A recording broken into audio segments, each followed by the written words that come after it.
Hello, I'm Bob Orr, and welcome to Washington Unplugged. With Wednesday's health care speech before a joint session of Congress, President Obama this week faces what some say could be a make-or-break moment for his administration. As you may know, he's getting pressure from liberals in his own party to call for a so-called public option.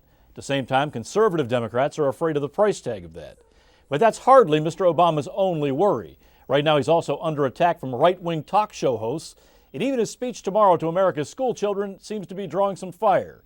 Joining me to talk about all of this today is Andy Barr from Politico. Andy, thanks for coming. And also standing by in New York, Nick Ragone with Ketchum Incorporated, a media strategy firm in New York. Nick, thanks for joining us as well. Good to be here. Andy, let's start with you. Just take the big macro picture for me, if you will. The president seems to be having a little trouble getting traction for his agenda and now faces what some see as a series of crises. That's right, and this week for them is huge in terms of regaining control of the healthcare debate. The problem for them is they've faced distraction after distraction, whether we're talking about those town halls in August. That energy seems to have spilled over now with this controversy of Van Jones. Really the people driving the agenda, not Republicans or Democrats or the White House. It's really these kind of, conservative, sometimes even fringe groups that are able to really kind of push a message, really hit the White House on stuff they don't want to be talking about. We want to break all of that down. You mentioned Van Jones. He's the administration's environmental advisor, at least he was until Saturday. And over the course of the weekend, he was dismissed from his job. Let's take a look at what Van Jones said about energy policies of the former President Bush. To begin to drill more, to drill offshore, to drill here, to drill there, to liquefy coal, to go with oil shale and tar sands, do whatever you can to get more petroleum into the system. And we heard our president saying just that. That's what he wants to do. And I hate to say this, and I hope I don't offend anybody, but the President of the United States sounded like a crackhead when he said that. Just a little bit more. Just a little bit. Just a little bit more, a little bit more, a little more, a little more. A little bit more petroleum. I can get some more, just get some more. It was shameful. Am I wrong? Did you see this? Like a crackhead trying to lick the crack pipe for a fix. Wow, Van Jones there talking about former President Bush. Now, Mr. Jones resigned late Saturday night. Nick, this is not in the administration's playbook. This didn't go according to plan. What happened here?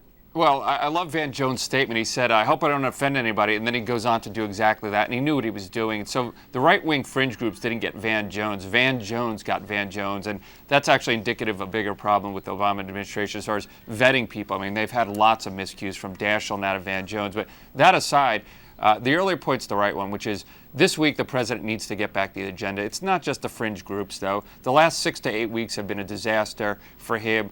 They introduced the health care legislation the wrong way. They try to ram it down the American public's throat.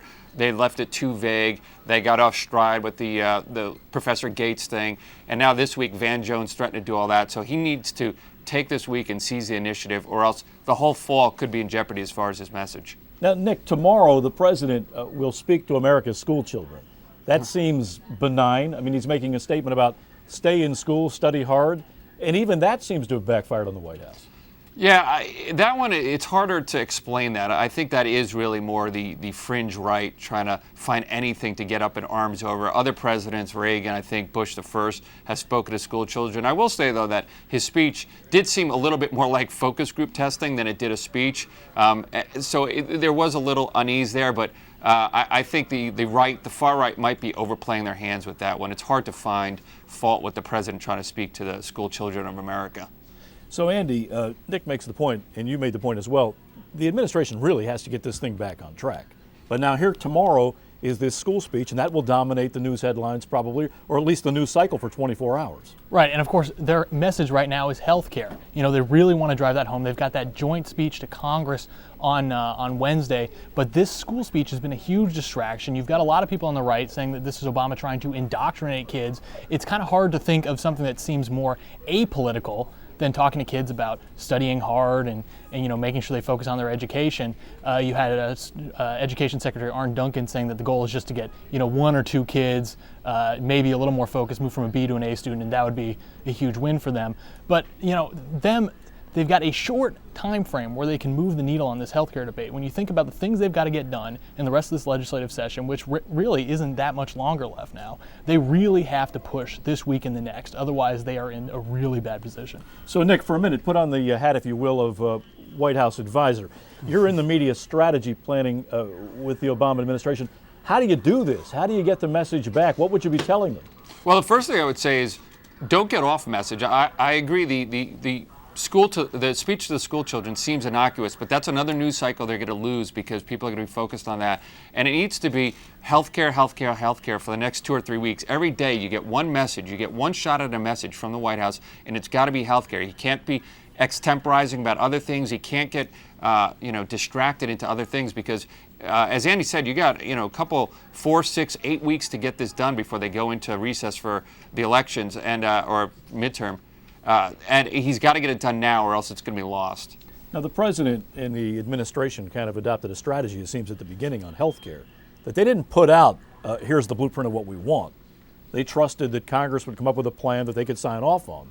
But getting Congress to agree has been almost impossible here. You have liberals who say, well, it has to have a public option. Then you have these conservative Democrats, a lot of them in the South, saying, I can't sell tax hikes at home. So what has to happen politically?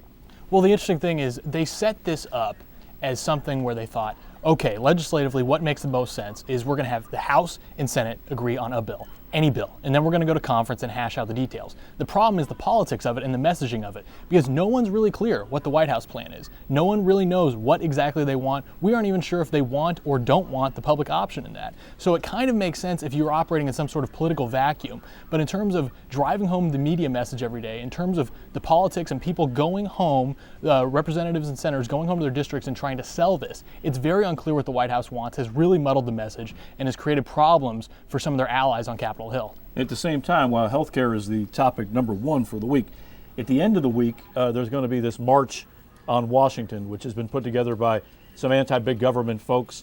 And we don't know how many people are going to show up, but there again, Nick, these are people coming to town. They're going to be on cable television. They'll be in the papers, and their message is going to be, this is big government. It doesn't work. So again, how do you get that agenda back from them?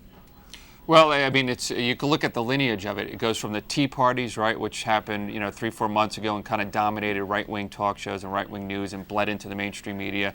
Then you had these town hall meetings that have been just a total train wreck for the Democrats and the president. Again, I think there's real anger out there, and it fomented in those town halls. And then you're going to have this march.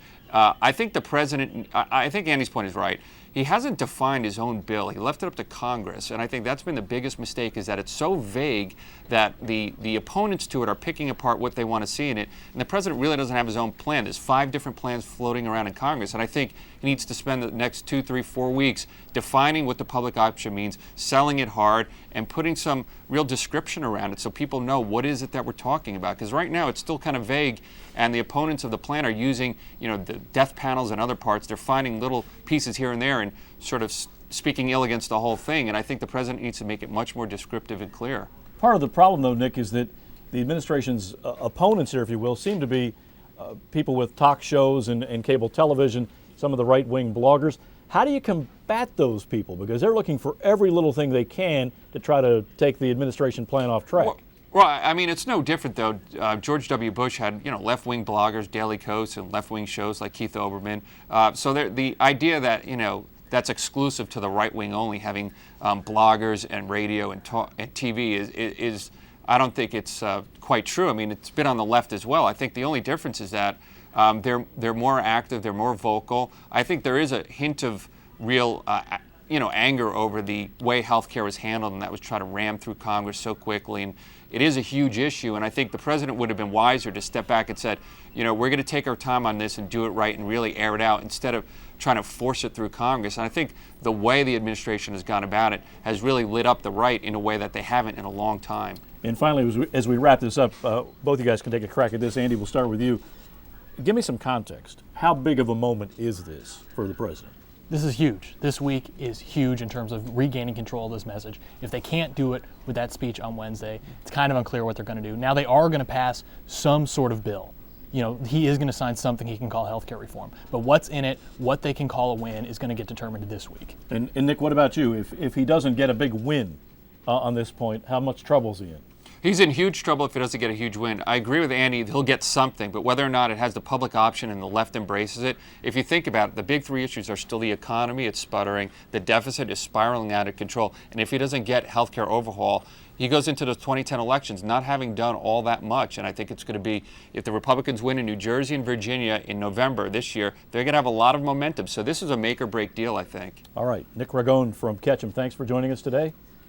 And Good to be Andy here. Barr from Politico, thanks for stopping by as well. Thanks for having me. And thanks to all of you for watching Washington Unplugged today on Labor Day. Join us again tomorrow at 12:30 p.m. on CBSNews.com. I'm Bob Orr. Have a great holiday.